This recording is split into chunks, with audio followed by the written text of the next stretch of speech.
조성길 대리대사의 망명과 관련해가지고 김남국 변호사님, 딸이 한 명이 있었는데 딸이 지금 강제 부송됐다 아니다 좀 논란이 좀 일고 있습니다. 네, 이제 조금 안타까운 소식인데요. 네. 이제 조성길 이 대사가 망명하는 과정이 조금 이제 보도가 되었습니다.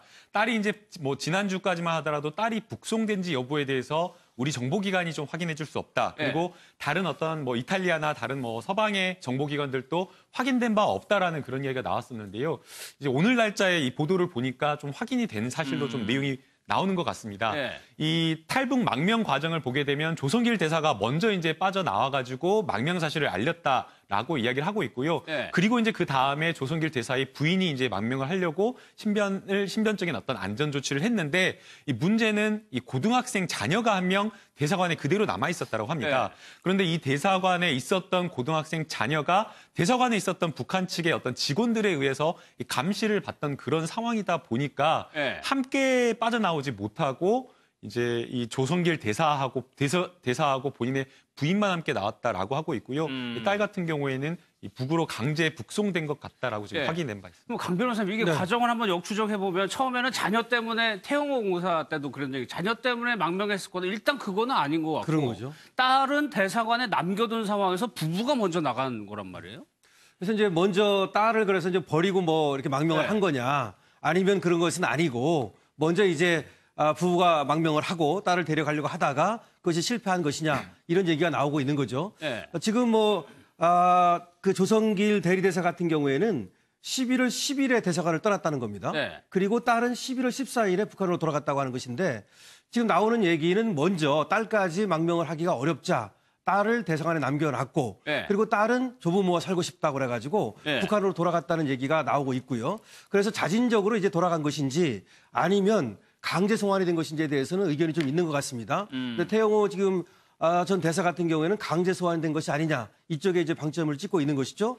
그런데 어쨌든 이거는 지금 나와 있는 얘기로만 본다면 본인이 북한으로 돌아간 것인지 아니면 강제 소환된 것인지는 좀 봐야 될 것 같습니다.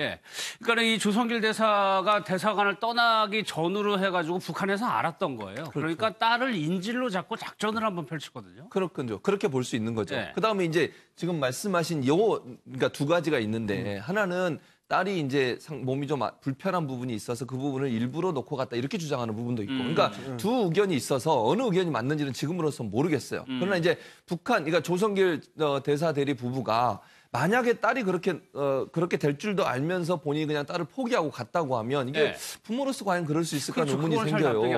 그러니까 또 북한이 그럼 알고 있었다고 하면 과연 조성길의 부부가 떠나는 것을 그냥 방치했을까, 이런 생각도 들고. 그러니까 이게 여러 설이 많다 보니, 왜냐하면 우리가 이제 정보기관에서 이걸 비밀리에 정보를 흡수하고 또 정확한 정보가인지 아닌지도 모르는 상황이잖아요, 지금. 그러니까 이게 조성길 지금 대리대사가 어디에 있는지도 지금 파악이 안 되는 상황이에요. 물론 뭐 정보기관은 파악하고 있는지 모르겠습니다만, 그래서 이건 지금 상황에서 어느 것이 맞다라고 얘기하기 상당히 어려운 상황인 것 같고, 이제 태영호 전 북한공사 같은 경우에는 유럽에서 프랑스나 이탈리아를 잘하기 때문에 유럽의 어느 나라에 아마 있을 가능성이 있다고 주장을 하고 있고, 한국으로 오는 것은 상당히 어려울 거다. 왜냐하면 한국으로 왔을 경우에 이제 조부모라고 하니까 부모님은 이제 북한에 있는 거잖아요. 그리고 딸도 그 조부모한테 갔다고 하니 딸과 자기 부모님들한테 피해가 갈 수 있기 때문에 한국으로 오는 것은 상당히 머뭇거릴 수 있다.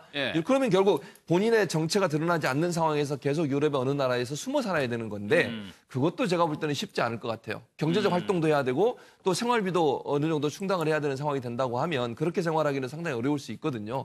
그런 차원에서 본다고 하면 지금으로서는 뭐라고 얘기할 수 없겠지만, 딸이 일단 그 북한 입장에서 완전히 저 두 부부가 나간다, 그러니까 예를 들면 탈출할 거라고 하는 걸 명확하게 알았을 가능성이 저는 낮다고 보고, 왜냐하면 두 사람이 나갈 수 있었으니까. 다만 나간 직후에 바로 알았을 가능성, 그래서 딸을 인질로 잡았을 가능성은 있다고 보여집니다. 그러니까 우리 쪽의 관심 사안 중에 하나는 과연 조성길 대사가 우리나라로 들어오느냐, 태영호 공사는 딸이 북한으로 갔기 때문에 그 가능성은 거의 없다고 보고 있더라고요. 그렇죠. 아마 그 딸과 이제 그 부모님의 위험 때문에 한국행을 선택할 가능성이 이제 좀 낮아진 것 같고, 또 이제 막 여기저기서 인터뷰를 하거나 책을 쓰거나 강연 같은 걸 하게 되면 그런 거에 따라서 오히려 또 딸이 위험해질 수 있고 가족이 전체가 위험해질 수 있기 때문인데, 제가 보기에는 거대한 이제 남북 간의 이제 화해 분위기, 그런 것들이 빨리 진전되지 않는 한 이게 해결될 가능성은 높지 않다고 보고, 또 아버지의 입장에서 딸을 그 함께 생활하던 딸이 위험에 처하는 것에도 불구하고